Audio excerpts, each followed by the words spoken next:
Olá, eu sou Ana Maria do canal Dia a Dia na Escola e hoje eu vou falar para vocês o passo a passo de como trabalhar uma leitura em sala de aula. Eu vou dar 9 passos para vocês. Trabalhar leitura não é tão simples assim, que simplesmente, entrega um texto aí, vamos lá e vamos ler.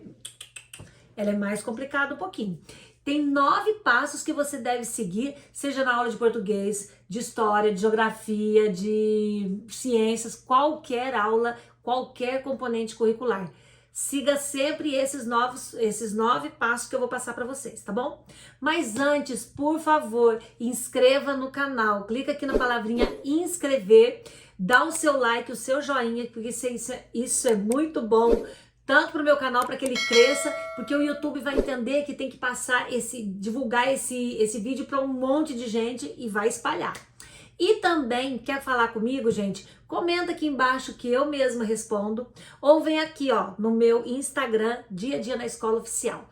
Vai lá, me segue lá também, porque eu posto muita coisa legal, muita dica de sala de aula, do que fazer, tanto para diretor, para professor, para coordenador pedagógico, para pais. Vai lá, me segue que você vai gostar. E converse comigo, né? Vamos lá, que lá eu respondo rapidinho. Mas vamos começar o nosso vídeo logo depois da vinheta.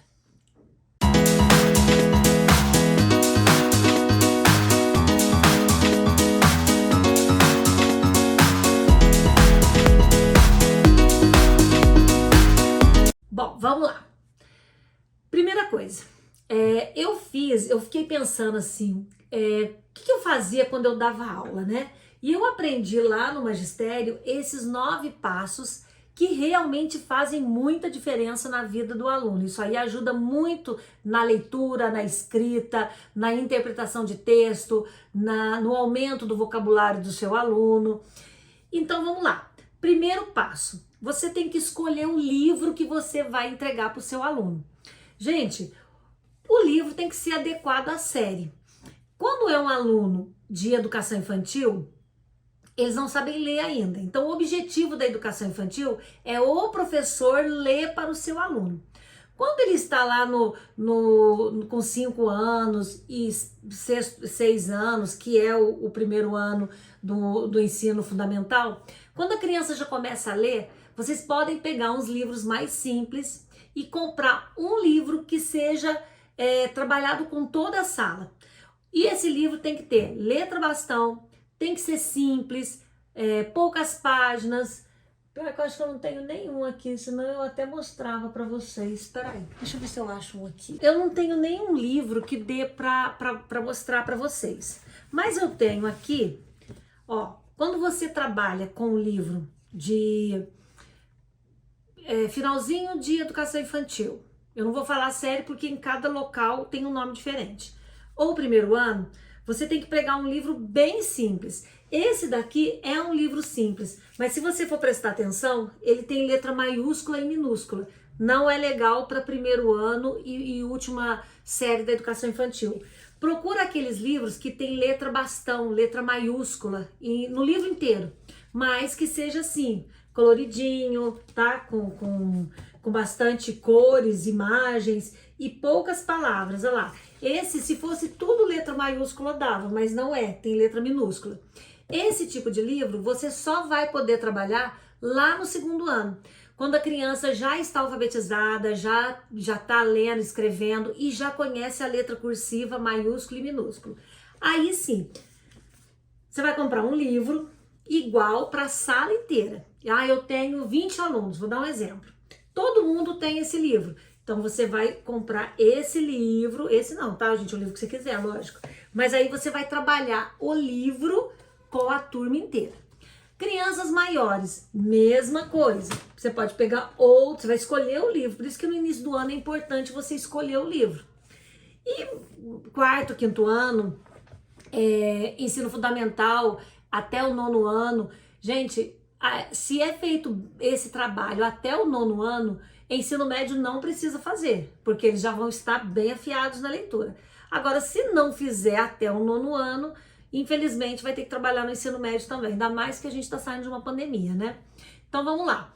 Vou dar os passos para vocês, considerando terceiro ano em diante, tá? Que aí a gente vai trabalhar esses livros que são grossos e são livros que não tem imagem, quase não tem imagem. Um exemplo para vocês verem. Eu trabalhava muito no terceiro, quarto ano, aquele A Montanha Encantada. É tanto livro, gente, que eu nem lembro assim de cabeça. Mas enfim, vocês vão trabalhar livros que tenham textos, letras grandes, igual esse daqui. Aí vocês vão falar para mim, mas o aluno não vai ter interesse em ler um livro com uma letra assim. Calma que aí que vai entrar o seu trabalho. Então vamos lá. Primeira coisa é escolher o livro. Tem que ser uma história legal, uma história que vá atrair a criançada, que eles gostem, que eles queiram ler, que eles tenham interesse. Primeiro ponto. Você vai pegar o livro, vai comprar um livro para a sala inteira, ou você vai pegar um texto, gente, pode ser um texto mesmo, uma história, uma página, entrega, imprime essa página, entrega para todo mundo e vai falar o seguinte: ninguém vai ler nada dessa página ou desse livro agora. Deixa ele fechado em cima da mesa ou deixa ele virado de bruço assim, ó, em cima da mesa. Tá. Segunda etapa da nossa atividade. Você vai comentar sobre o livro. Olha, gente, ninguém mexe no livro, só eu. Histórias da Carochinha. O que será que conta aqui? A Carochinha era uma mulher, um homem, sei lá. Eu não lembro mais da história da Carochinha não, gente. Mas era uma pessoa que viveu lá no século XV, XVI, não sei, e escrevia, e ele contava muitas histórias. E as suas histórias acabaram sendo ouvidas e uma pessoa começou a registrar essas histórias. E até que montaram esse livro aqui. Enfim, pesquisa aí sobre o autor, pesquisa o porquê que escreveu esse livro, pesquisa sobre o livro que você vai contar. O importante é você despertar a curiosidade na pessoa que vai ler. Tá, então nós vamos ler sobre esse livro aqui. Então, segundo, despertar a curiosidade sobre o livro, sobre o autor, sobre a história, do que conta alguma coisa. Terceiro, eles estão com o livro fechado. Olha, nesse livro vai aparecer, no texto de hoje, vai aparecer algumas palavras que eu acho que vocês não sabem o significado. Vamos lá, primeira palavra. Eu levava a palavra já em fichinha. Eu pegava folha sulfite, cortava em várias tiras, escrevia a palavra numa tira, colocava numa fita crepe e pregava no quadro. Aí lá no quadro tava lá a palavra, não sei, qualquer palavra, exceção. Essa palavrinha vai aparecer no texto, eu acho que vocês não sabem o que é. Vamos procurar essa palavra no dicionário? Mas dicionário não se usa mais usar. Não se usa mais a gente mexer. Tá, então vamos procurar aí no celular? Tira o seu celular e procura o que significa a palavra exceção.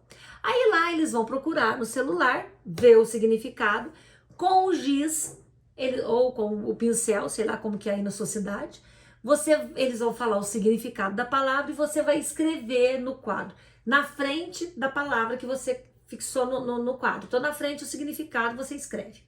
Segunda palavra que vai aparecer. E ali você vai colocar todas as palavras, cada hora uma, coloca lá em ficha, eles procuram, você escreve o significado. Coloca a palavra em ficha, né, com a fita crepe atrás, e faz um quadro bonitinho, organizado. A palavra, o significado na frente. Tudo ok.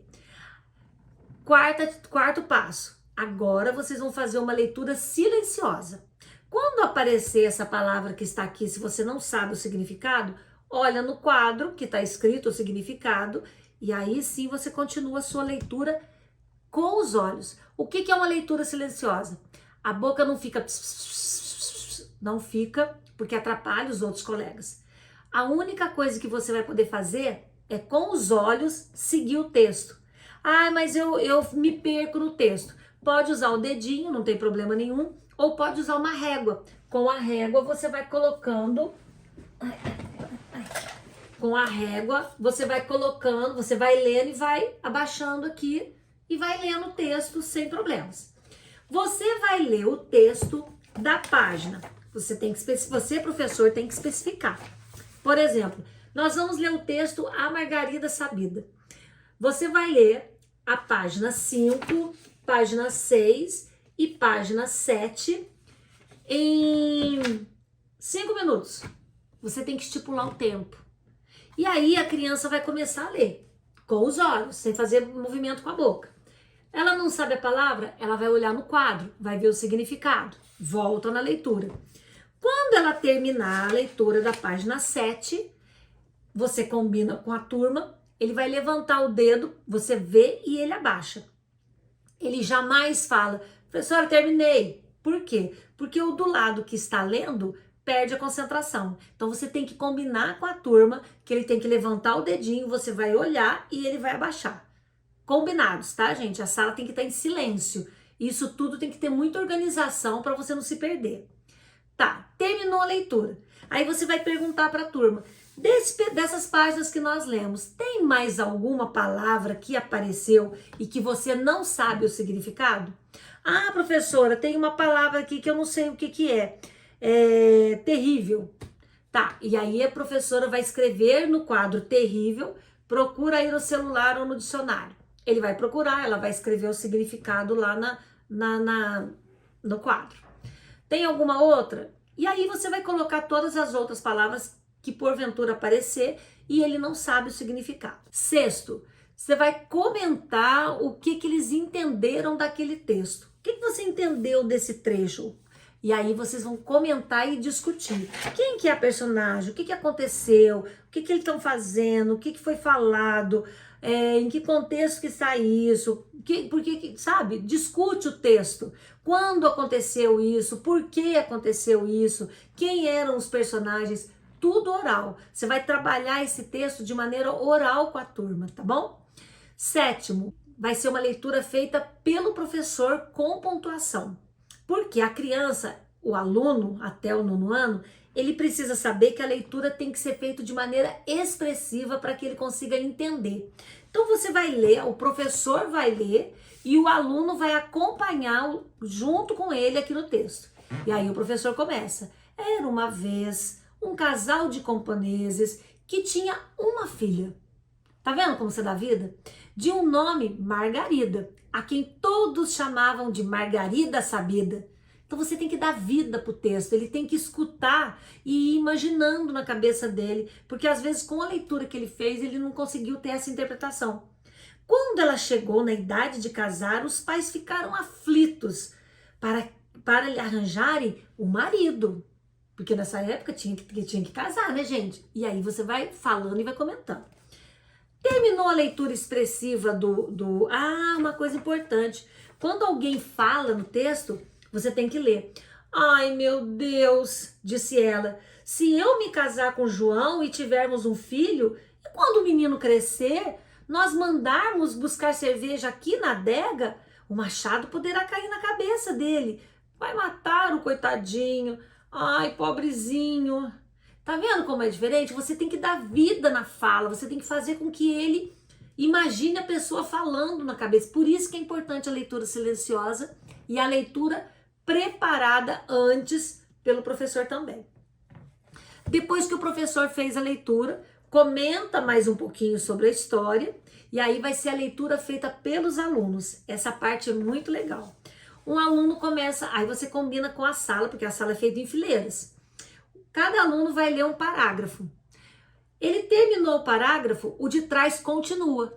O professor não vai precisar avisar, porque o aluno tem que ficar ligado no texto, porque é ele que continua o texto. Então o primeiro aluno começa. Era uma vez um casal de camponeses, blá, blá, blá, blá.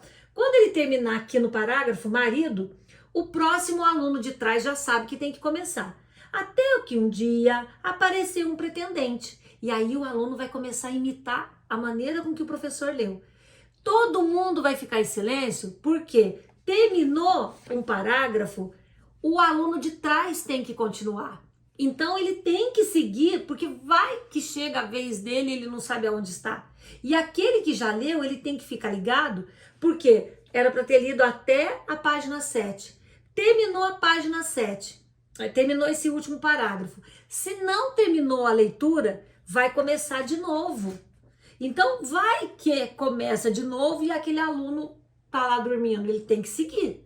Então a leitura, ela é feita várias vezes, até todo mundo terminar a página em um lugar onde for marcado, tá bom?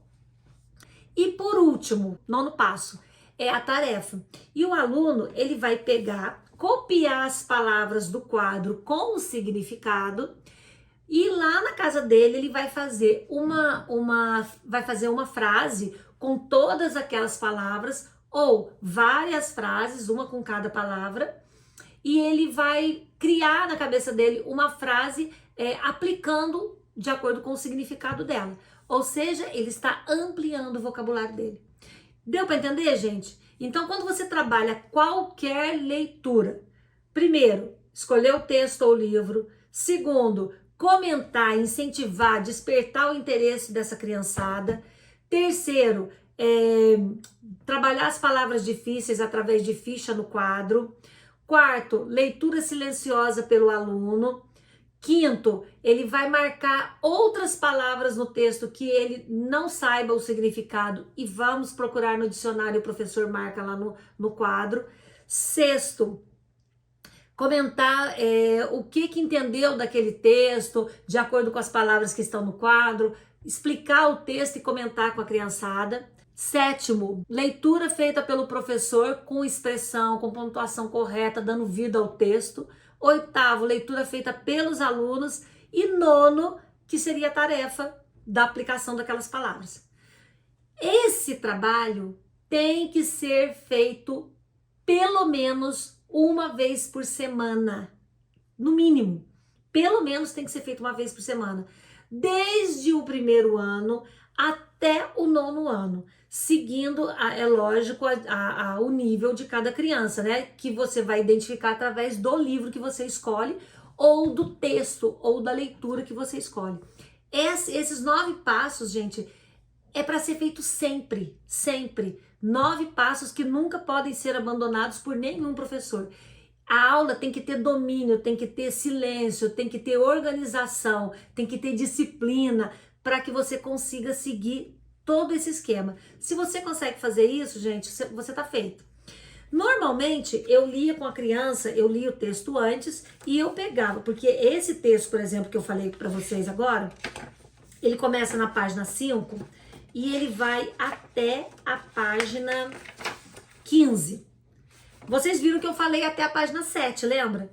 Porque no outro dia, as crianças vão ler, os alunos vão ler da página 8 até a página 15. E normalmente eu terminava a leitura do livro, eu fazia metade de um dia, metade do outro no capítulo, quando era livro, tá? E aí, quando fosse, assim, no dia que mais as crianças faltavam, era o dia que eu terminava a leitura. Então, ninguém mais faltava, principalmente na sexta-feira, que muita gente gosta de faltar, eu sempre terminava o livro na sexta. Ah, e outra coisa importante, terminava a aula, eu recolhia todos os livros e colocava no meu armário fechado. Porque se o aluno levar para casa, ele lê o livro inteirinho, porque ele vai ficar super curioso para saber o final da história. Então, eu não deixava levar para casa. Se era um texto, eu recolhi o texto, entrego na próxima aula. E assim a gente desperta a curiosidade do aluno e ele vai querer ir sempre na escola assistir e ouvir as suas histórias. Não é uma delícia, gente? Eu amava. Minha professora fazia isso comigo, eu fazia isso com os meus alunos. Gente, isso aqui é show de bola, é sucesso. Boa sorte para você, eu espero que você tenha gostado. E se ficou alguma dúvida, comenta aqui embaixo ou vai lá no Instagram. Fala comigo lá que eu faço outro vídeo esclarecendo para você, tá bom? É isso aí. Um beijo no coração. Tchau.